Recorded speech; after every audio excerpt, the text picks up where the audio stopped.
Please.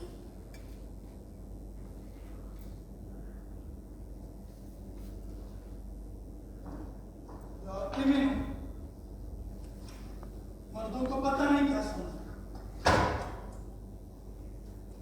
अब तू आज मेरी जगह होता तो पता चलता अच्छा है बुरा है। मन से गिराए तो तन से स्वीकार कर दो, और ऊपर से प्लीज लीजिए रख दिया।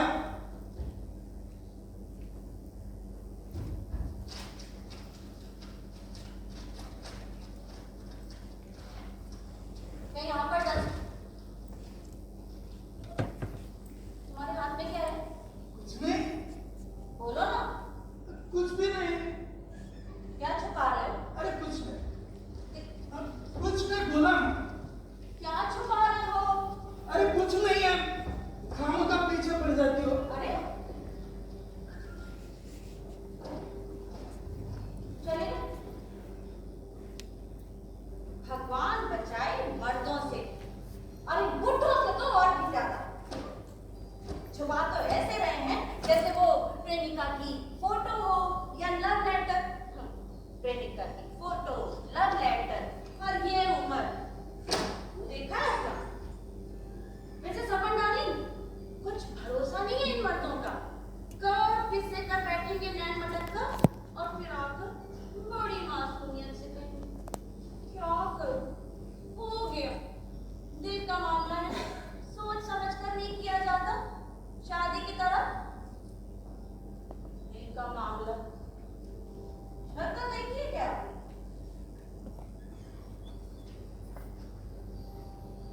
और तू?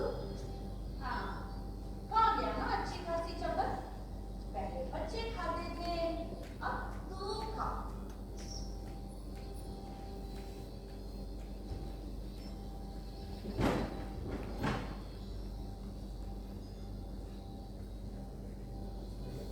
बच्चे, चिट्ठी, चिट्ठी नहीं दी। चिट्ठी नहीं नीति की तो नहीं थी।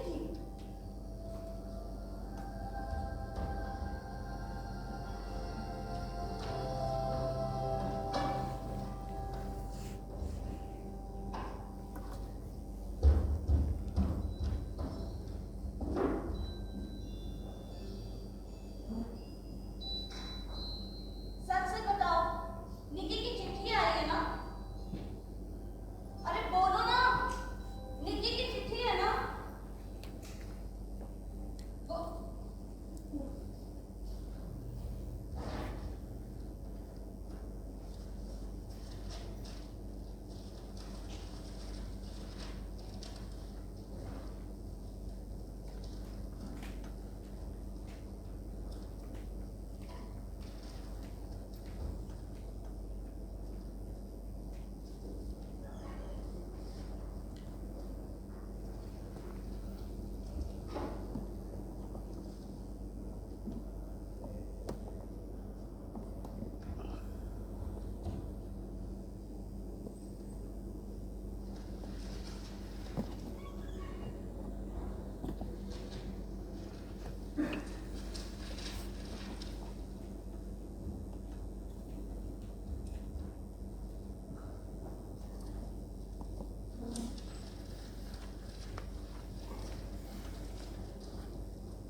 धोबी आएगा ना तो मेहरबानी करके कपड़े दे देना प्रेस होने के लिए।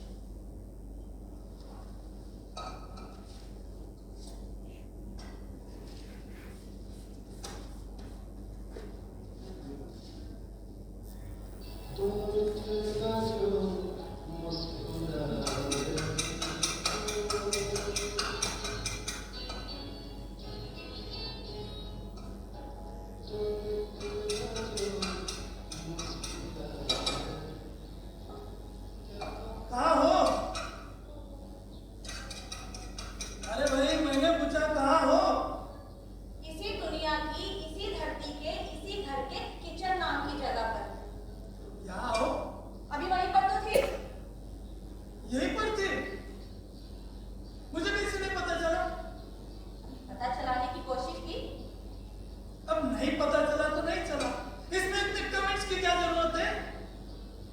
बूढ़ा भी तो हो गया हूँ।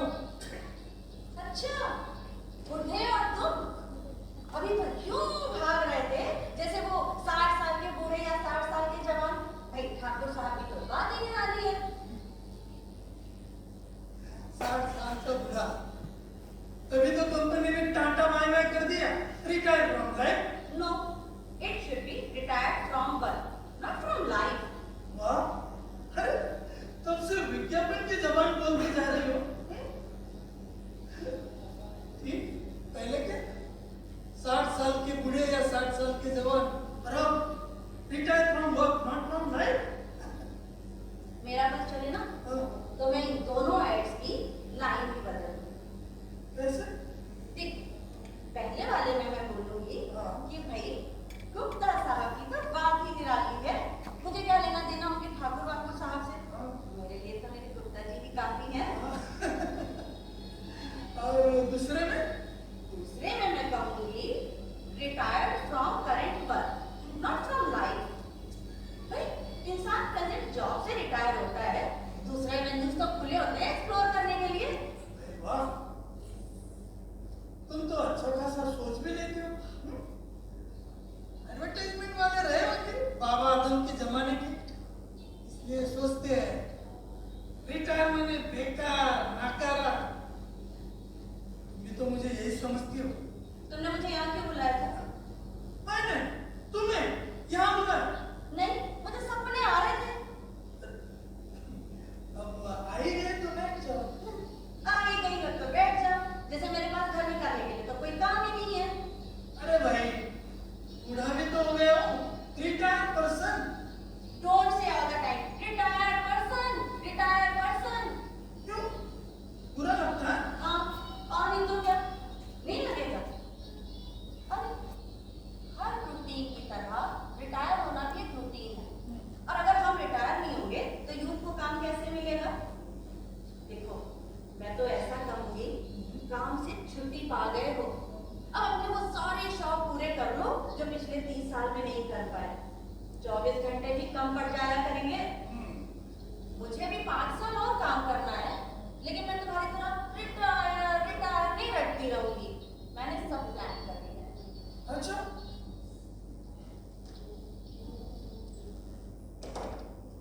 मैं भी तो सुनो। वक्त आने पर बताऊंगी। और अब तुम्हें याद आ गया कि मुझे क्यों बुलाया था, तो बता दो। ये देखो, सब बिखरा पड़ा है, और ये देखो कितने गंदे हो गए। एक संडे ही मिलता है काम करने के लिए, अगर आज नहीं हुआ तो पूरे हफ्ते कोई काम नहीं हो पाएगा। इसलिए बुलाया था, इसलिए बुलाया था, भूल गया। याद आ जाए तो बुला लेना। अच्छा, याद आ गया। हाँ।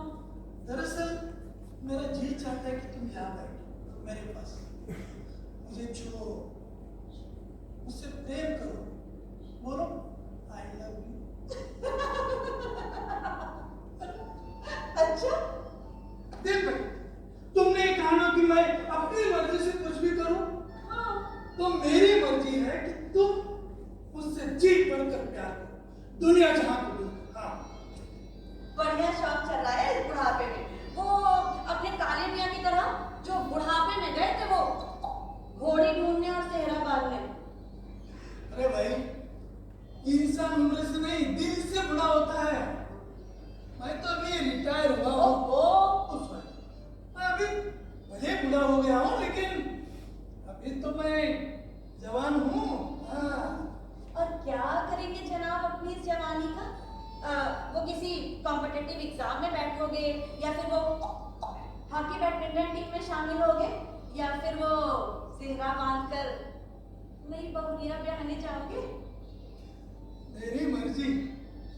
वैसे तुम भगवान से ज्यादा पागल हो। अरे भगवान तो केवल 2 वर मांगने को कहते हैं, तुमने 3-3 ऑप्शन दिए हैं। जैसे सेल में रहते 2 पर 1 फ्री। हाँ। अरे हाँ, ऑप्शन से याद आया, मेरा एक बॉस था, अक्ल तो डिलीवर की नहीं थी, मगर बॉस में अक्ल होती भी है, उसमें केवल धौंस होती है, तुम्हारी तरह। देख, अब सरकार मेरी उम्र पीछे लेकर जाएगी नहीं। हाँ, हॉकी बैडमिंटन टीम भी अपने पास बुलाने से रहे। तो सोचता हूँ तुम्हारा तीसरा उपाय है, एकदम फर्स्ट क्लास, सस्ता और सुंदर। हाँ? तुम एक काम करती हो, हाँ। तुम्हारे लिए मार्केट से पीले रंग की पैंट, उस पे लाल रंग की शर्ट, उस पे हरे रंग की कैप और मल्टी कलर गॉगल्स ला देती हूँ। ठीक है? हेयर डाई, स्पा, मसाज, फट चकाचक हो जाओ और फिर इश्तहार करते फिरो, अभी तो मैं जवान हूँ, अभी तो मैं जवान हूँ। कोई ना कोई बेवकूफ फंसी जाएगी। अच्छा, तो तुम मानती हो कि लड़कियां बेवकूफ होती है? हाँ? हाँ, गधे को सामने देखकर गधा बनना ही पड़ता है ना। और अब तुम मुझे बताओगे कि तुमने मुझे यहाँ क्यों बुलाया था? बारिश में ना दिन में ही अंधेरा हो जाता है और पूरा काम अभी तक ऐसे ही पड़ा है। अरे क्या जिंदगी भर बस काम काम काम। अब कौन है इस घर में जिसके लिए इतना कर रही हो? मतलब मैं इस घर में अकेली रहती हूँ? अकेली नहीं हो, लेकिन सभी तो चले गए। अनिमेश और निक्की? नाम मत ले उसका, मर गई हो मेरे लिए। अरे, बोल देने से ना तो कोई मर जाता है और ना ही रिश्ते खत्म हो जाते हैं। उसने जो भी किया अपने भले के लिए किया। माँ बाप का भला बुरा कुछ नहीं होता। होता है, लेकिन बच्चों की जब तक उम्र शुरू होती है, माँ बाप अपनी आधे से ज्यादा उम्र गुजार चुके होते हैं और पूरा हमेशा आधे से बड़ा होता है। तो चले जाएंगे अपनी मन की करते हुए और हमें छोड़ जाएंगे पहरेदारी के लिए। हाँ? अरे तो किसी दूसरे के घर की पहरेदारी तो नहीं कर रहे हो ना? हाँ, सब अपने ही है, अपना बोलकर ही सब नस्तर लगा जाते हैं। बच्चों की भी अपनी अपनी जिंदगी होती है और बेटियों को तो वैसे भी नहीं रोका जा सकता। शादी हो या करियर, उन्हें तो एक दिन घर छोड़कर जाना ही होता है। तो ऐसे मुझे पूरी तरह मसलते हुए, सीधे इस कलेजे पर वार करते हुए, जिस पीठ पर वो रोज बैठा करती थी उसी पीठ पर बेरहमी से छुरा खोदते हुए, अरे इतनी बड़ी हो गई कि जिंदगी का सबसे अहम फैसला खुद ले लिया। हम तो उसके दुश्मन थे। फोन करेगी, चिट्ठी लिखेगी,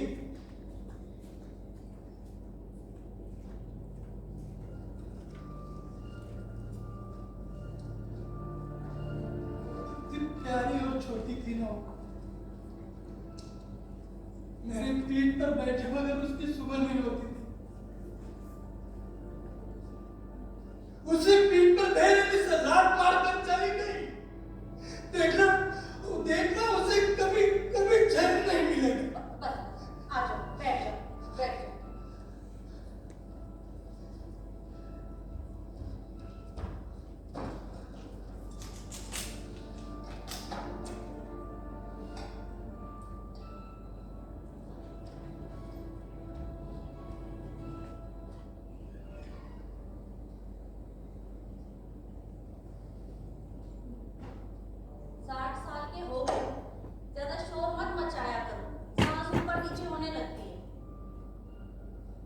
अनिमेश, जिस धरती पर पैदा हुआ, पला बढ़ा, उसी को घटिया बोलकर छोड़ गया। India is corrupted. जिसे जहां काम मिलेगा जाएगा ही ना। तुम नहीं आए यहाँ, मैं नहीं आई तुम्हारे साथ। अरे ये तो जग की रीत है। माना कि ये जग की रीत है, मगर तुम्हें क्या? तुम तो सुबह सुबह चली जाती हो, बोलती चली जाओगी, चाहे थर्मास में है पी लेना, रोटी कैसरोल में है गरम रहेगी, हाँ सब्जी चाहे तो गरम कर लेना। अरे हाँ, रोटी छोड़ना नहीं वरना मुझे आकर खानी पड़ेगी। एक ही तो रोटी खाती हो, वो भी बासी। कभी सोचा कैसे रहता हूँ सारा दिन?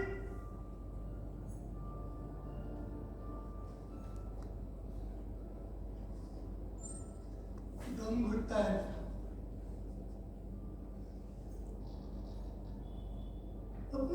अपने परछाई भी देखो तो मन करता है उससे बात करूं, मगर तुम्हें कुछ परवाह है ही नहीं।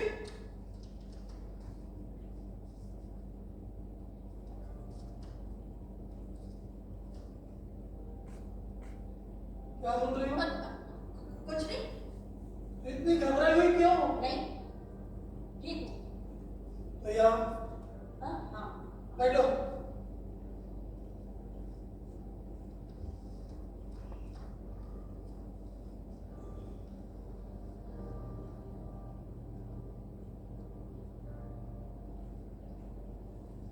अब ऐसे क्या देख रहे हो? देख रहा हूं मर्दों के नाकरा होते ही औरतें कितनी बदल जाती हैं। मैं रिटायर्ड, मेरे पास वक्त ही वक्त। तुम बहुत बड़ी अफसर, जो तुम्हारे पास वक्त ही नहीं। फिर सोचती होगी जिद्दी बेकार सटिया बुढ़े के पास क्यों वक्त जाया किया जाए? हाँ? आज मीटिंग, कल टूर, परसों लेट आवर्स करके घर से बाहर। घर में मैं अकेला, मेरा मन करता मैं तुमसे बात करूं, तुम्हारे साथ वक्त गुजारूं, मगर भाई मैडम तो बहुत बिजी है। अब चाय पीने के लिए भी अपॉइंटमेंट चाहिए। क्यों? तो इतना बोलना भी गवारा नहीं? हाँ? तो क्यों बैठे हो यहाँ? क्यों अपना बेस करके वो जाया कर रही हो? एक सटी आए रिटायर आदमी पर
ले आओ, उसे मैं शेयर कर दूँ। क्यों जिद कर रहे हो? बोलो ना, एक बार भी पीने की इच्छा नहीं है।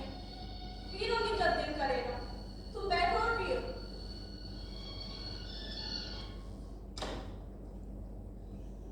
ठीक है, वहीं कप ले लेता हूँ। मुझे नहीं पीनी है। अरे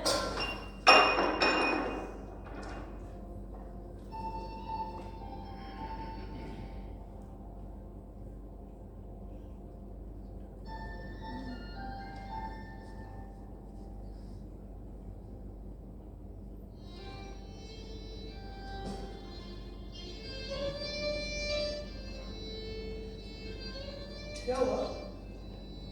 चाय अच्छी नहीं बनी है?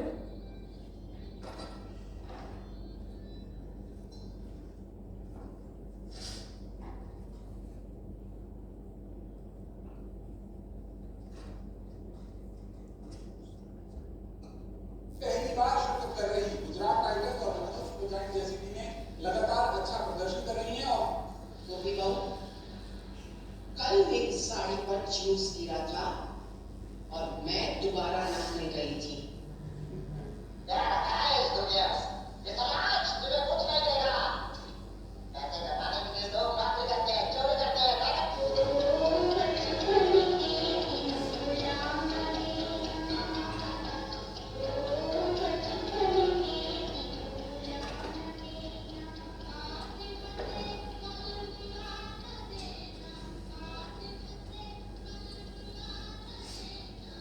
तुम तो अच्छा गाती थी ना, अभी भी अच्छा गाती हूँ।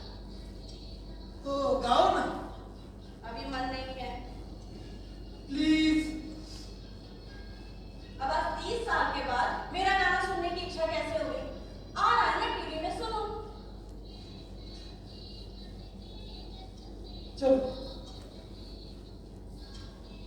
अरे हम साथ साथ गाएं। अरे चलो नहीं, चलो। नहीं गाना मुझे। देखो, मेरी आवाज खराब है, हंसना मत हाँ? अरे चलो ना, जल्दी गाना, नहीं तो खत्म हो जाएगा। नहीं गाना नहीं नहीं, चलो साथ साथ।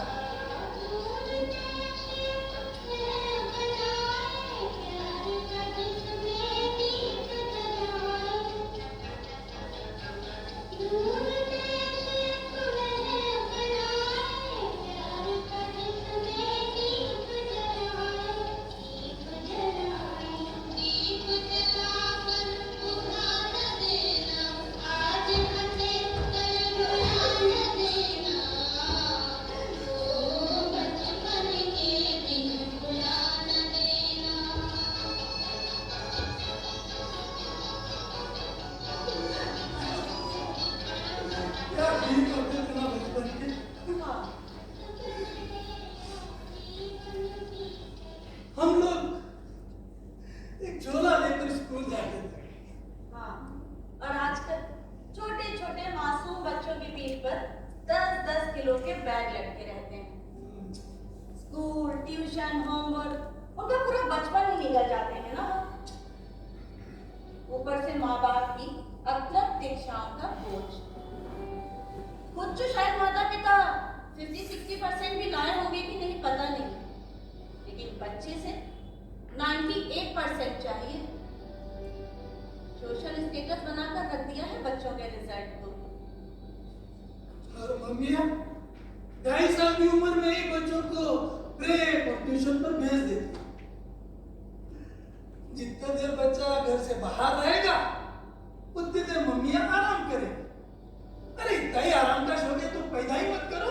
कुछ आराम नहीं करती है मम्मियाँ, उतनी देर में घर के काम खत्म करती हैं, मर्द का ध्यान देते हैं। तुम मुझ पर इल्जाम लगा रहे हो। तुम मुझ पर इल्जाम लगा रहे हो। अरे तुम्हें तो मालूम है मेरा जॉब कितना हेक्टिक था। तो तुम्हें भी मालूम है मेरा जॉब कितना हेक्टिक था। घर तो तुम्हें ही संभालना है ना। हाँ, ईश्वर ने सर्टिफाई करके भेजा है ना, घर सिर्फ हमारा ही होता है और बच्चों को तुम्हें 5 रुपए पाव के हिसाब से खरीद कर लाई थी। ध्यान नहीं दिया होता तो सड़क पर मारे मारे फिर रहे होते हमारे बच्चे। छुट्टियां ले लेकर उनकी पढ़ाई करवाई है। तुमने कभी छुट्टी ली? मैं भी पढ़ाता ही था जब समय मिलता था। हाँ, हाँ, एक स्टेटमेंट जारी कर दिया, बैठो पढ़ो, तो बस बच्चे पढ़ने ही लग जाएंगे।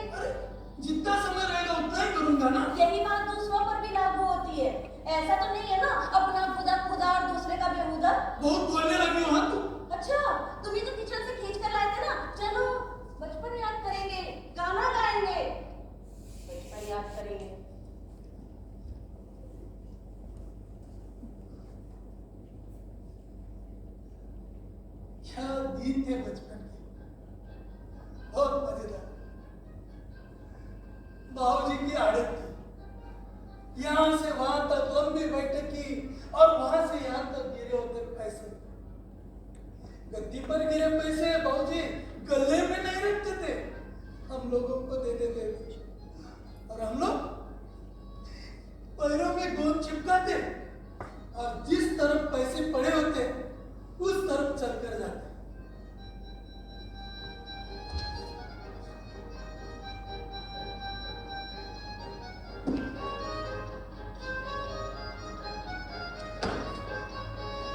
ऐसे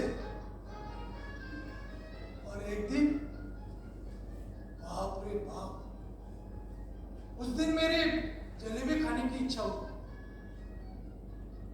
तो पैसे पास में थे, उसका तो मैं पहले ही पतंग ले उड़ा चुका था। सोचा बाबूजी रेसगरिया गिनकर थोड़ी रखते होंगे। जनाब कुर्ती की जेब में हाथ डाला, चौवनी निकाली और ये गया चंदू हलवाई की यहाँ। हाँ भाई, भर पेट जलेबी खाई और उन दिनों 5 किलो जलेबी आती थी एक चौवनी में। और मैं खाई कितना बड़ा, इतना सा। शाम में बाबूजी आए, तेज आवाज में पूछा, जेब से पैसे लिए? नहीं। मेरे नहीं के साथ ही बाबूजी ने अपने बाएं हाथ से मेरा कंधा पकड़ा और अपने दाहिने हाथ से इसे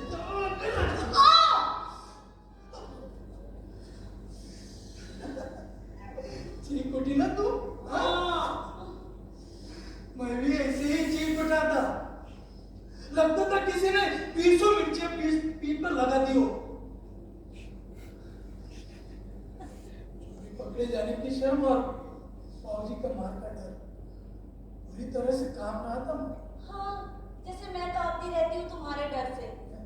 तुम और मुझसे डर बोल के लीजिए। और नहीं तो क्या, तुम भी तो बच्चों को वो ऐसे ही पेट दिया करते थे।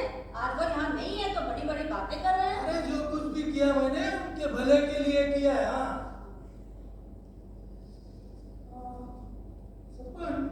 हाँ, जिंदगी के पढ़ने जब एक दिन पढ़ रहा था, पढ़ना सिरे से गायब था। मैं बहुत डर गया, बहुत सोचा मगर समझ नहीं सका कि मैंने ऐसा जानबूझकर किया या अपने आप हो गया। मुझे तब एहसास हुआ कि जीवन में मैंने प्रेम ही नहीं किया। जीवन के 60 साल गुजार दिए काम की संगत में। सोचा ही नहीं कि प्रेम की उन्माद के भी जीवन में जरूरत होती है। तो अब बुढ़ापे में उसकी भरपाई करने चले हो। करो, मैं अपना काम खत्म कर लूं। तुम औरतों को भी चूल्हे चौकी से इतना पैसे नहीं से। अरे कोई कुछ तुमसे कहता रहे मगर तुम्हारे मन में उनकी बात नहीं, चूल्हे पर कबाब उगता रहेगा। घुमा। कोई भी लड़की या औरत अपनी मर्जी से चूल्हे चौके का रुख नहीं करना चाहती, लेकिन आज भी उसे जन्म से घुट्टी की तरह पिला दिया जाता है।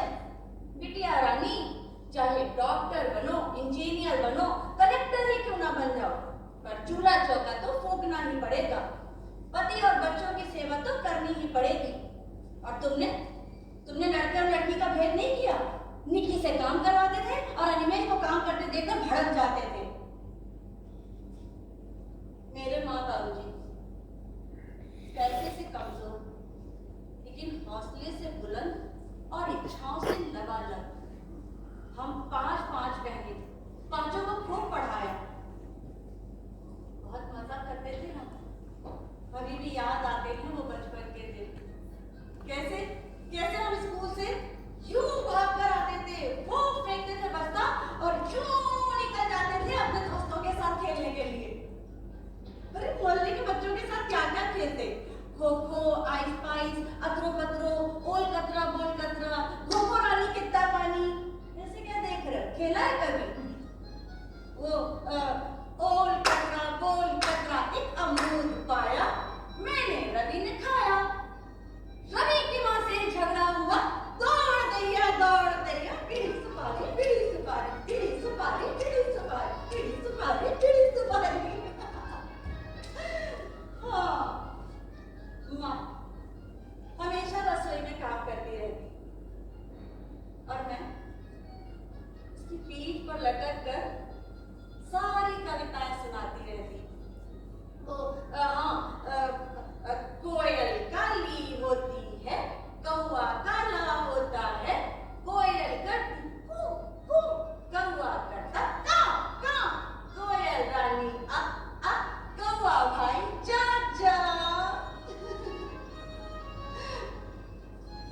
लेकिन बाबूजी से ज्यादा ना माँ को शौक था कि हम सब पढ़ें। हमेशा मुझे समझाती रहती, देखो विद्या ऐसा धन है जिसे न तो चोर चुरा सकता है, न डाकू छीन सकता है और न ही बढ़िया बेईमानी कर सकता है, बल्कि ये तो वो धन है कि इसे जितना खर्चा करोगे ना उतना बढ़ता चला जाएगा।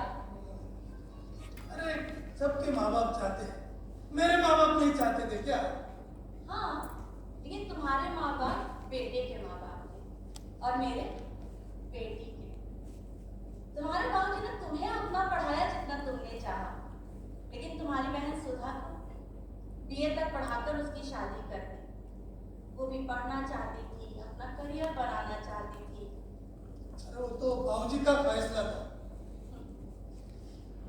जिम्मेदारी से बचने के लिए अपनी बात को दूसरों के सर पे डाल दिया। तुम तो बड़े थे ना सुधा से, बाबूजी से कह सकते थे उसकी पढ़ाई के लिए, करियर के लिए, लेकिन नहीं, बाबूजी का फैसला हमेशा पुरुषों का ही होता है ना। लेकिन जब चीजें बिगड़ती हैं तो सारी जिम्मेदारी औरतों पर डाल दी जाती है। तब घर परिवार उनका हो जाता है, बाल बच्चे उनके हो जाते हैं, नाते रिश्ते भी उनके हो जाते हैं। अरे तुम औरतों को बाहर की मगजमारी पता है? हाँ? सोचा ही कभी? तुम लोग सिर्फ एक ऑफिस जाकर ही थक जाते हो ना।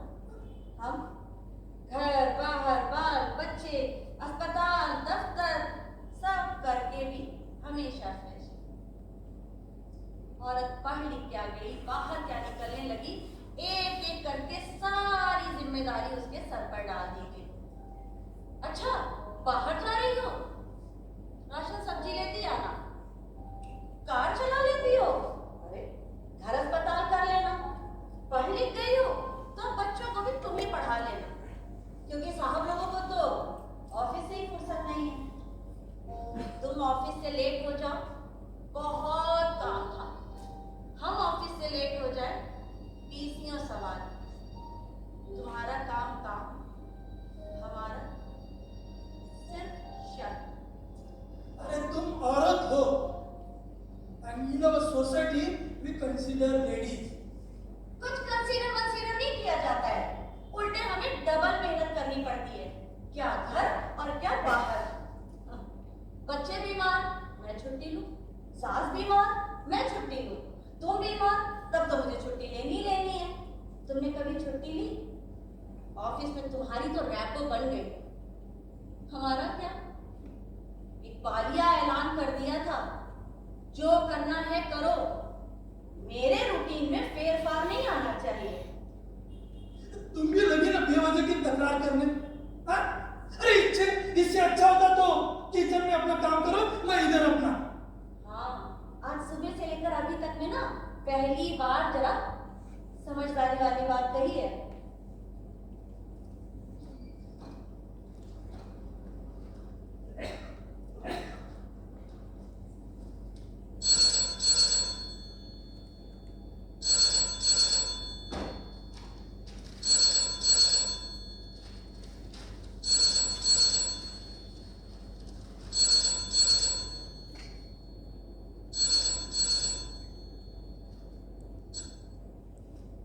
हेलो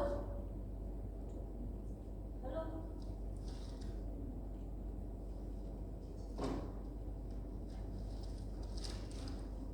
इसका कौन है?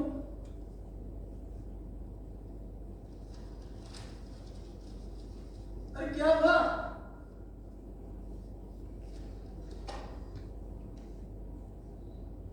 रो क्यों रही हो? तुम्हारे माँ बाप, मेरा मतलब माँ बाप ही तो ठीक है।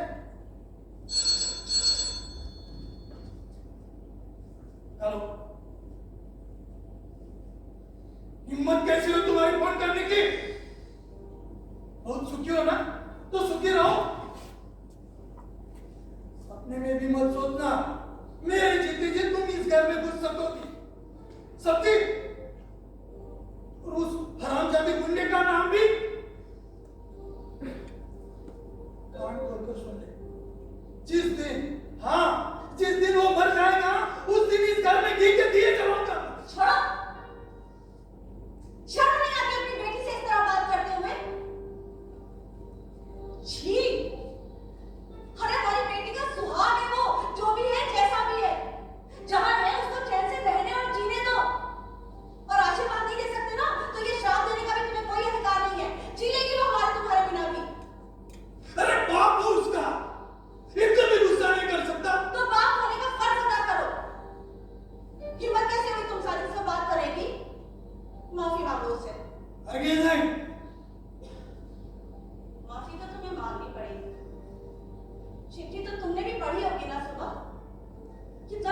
करती रहती है वो हमारे बिना।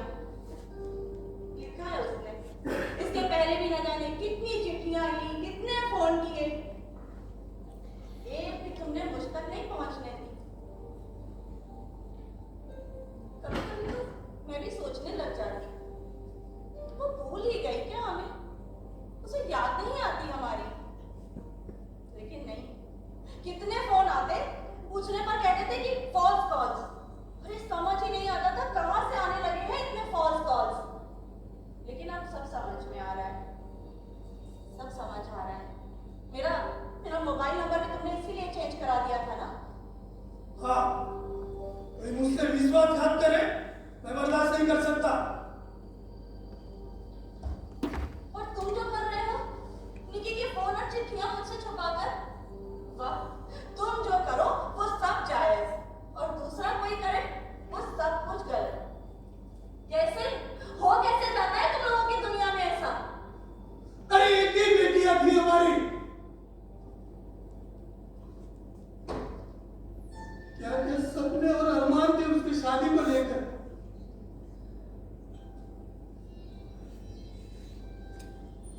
एक औरत की तरह सोचने लगा था। रिसेप्शन, गहने, कपड़े, क्या गलत सोच रहा था? सही सोच रहे थे, लेकिन कभी ये भी सोचो क्यों किया उसने ऐसा। बचपन से इतना कड़ा अंकुश रखा उस पर, कहीं आने जाने पर इतने सवाल करते कि तब लाकर उसने बाहर आना जाना ही छोड़ दिया था। और आजकल तो ये कहने लगे हो ना कि वो बताती तो मैं शादी करवा देता हूँ। फिर अपने दिल से पूछो, वो बताती और ये शादी करवा देते।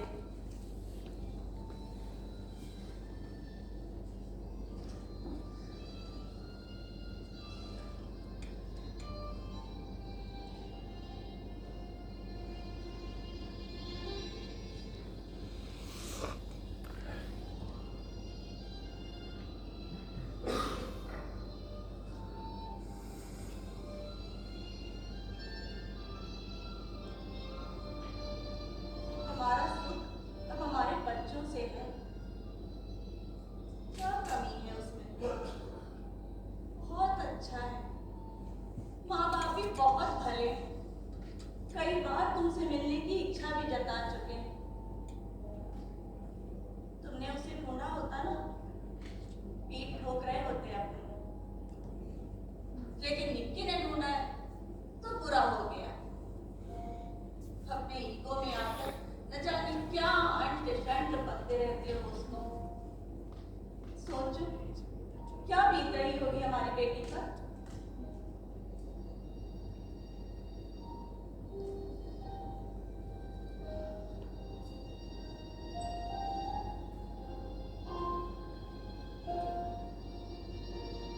सो गए क्या?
पर ये इंसान जिसकी एक आंख की एक पलक के जरा सा हिलने से हम तीनों घोंसले में दुबकी हुई चिड़िया की तरह हो जाते थे,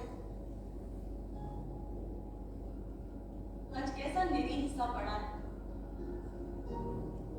खोखले दम्भ में फूले हुए पुरुष का खंडित होता एहसास, बुढ़ापे की असहाय निरीहता, कमजोर और अकेले पड़ते जाने का भय और उस भय को छिपाए रखने की मजबूरी।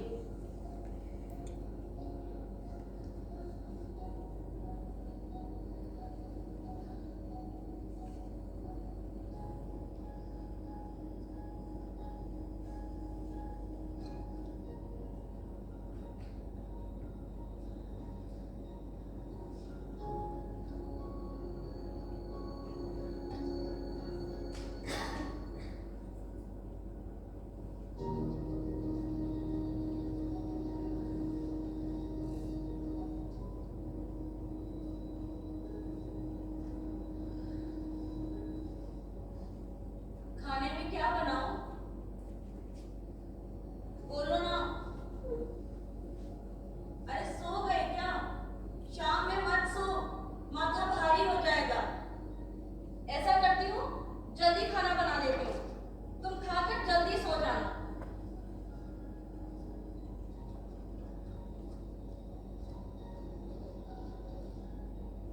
बोलो ना, क्या बनाऊं? तहरी बना लूं? वो बारिश के मौसम में अच्छी भी लगती है, गरम गरम, और बन भी जाएगी जल्दी। बना लो। सपन, हाँ, तुम हमेशा मेरे कंधे से कंधा मिलाकर चले हो। मजबूरी है, मेरी को औरतें इसका ख्याल ना करें ना, पल भर में सब तहस नहस हो जाए। कभी कभी मैं सोचती हूँ, कितनी कितनी सहजता से तुम अपना गुस्सा दिखा लेते हो ना। कभी इतनी सहजता से प्रेम भी दिखाते, तरसते ही रह गए। अंतर्यामी नहीं है हम ईश्वर की तरह। तुम आज ठान कर आई हो हर बात का जवाब देने का, हाँ? क्या करूं? तुमने ही बुलाकर बिठाया था ना, आओ मेरे पास बैठो, तुम्हारे पास बैठ कर क्या तुम्हारा मुंह निहारती रहूं। निहारो, कितना सुंदर है। जब उम्र थी तब न निहारा न निहारने दिया। तुम ऐसे कैसे कह सकते हो? अरे तुम्हारी बातों की खुशबू मेरे तन मन को पूरा दिन महकाए रखती थी। और मुझे कैसे पता चलती बिना बताए तुम्हारे भीतर की ये सारी भौतिक और रासायनिक प्रक्रियाएं? ओ सपन, अरे तुम्हारा रूप मेरे मन को हमेशा गुदगुदाता रहता। उस दिन चांद और सूरज भी छोटे लगने लगते, और किसी से ऐसे वैसे बात भी हो जाती ना, तो अभी कभी मैं सीरियसली नहीं लेता। और रात में मेरी एक एक भावना एक एक करके आकार लेने लगती। उन नाजुक पलों में भी तुमने कभी कोई उत्साह नहीं दिखाया। मैं वोकल होना चाहती,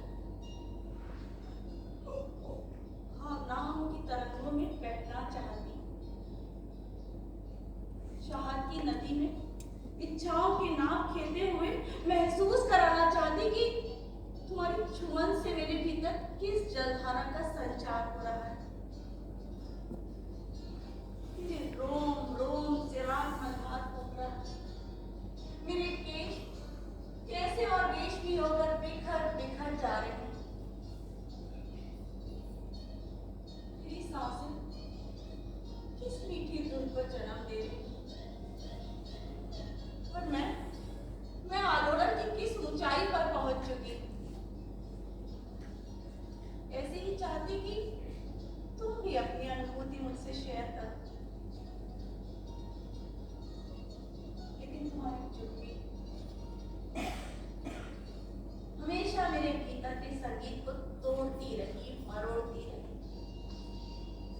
और आज जब खुद इनका एहसास हो रहा है तो चले हैं राग जय जयवंती सुनाने।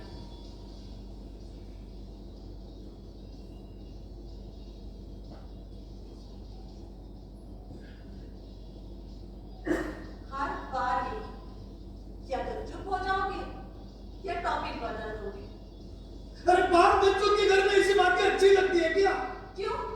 सिर्फ इतना कह देने भर से कि आज खाना अच्छा बना है, बेडशीट कितनी सुंदर लग रही है, कर्टेन्स कितने नए डिजाइन के हैं, या मम्मी आज अच्छी लग रही है, इसमें कुछ गलत हो जाता। मैं ये सब नहीं कर सकता था बस।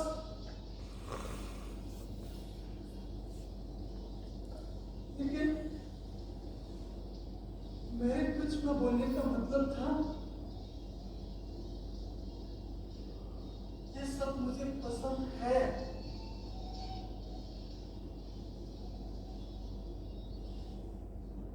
जीवन जीने के लिए ऐसी कोड लैंग्वेज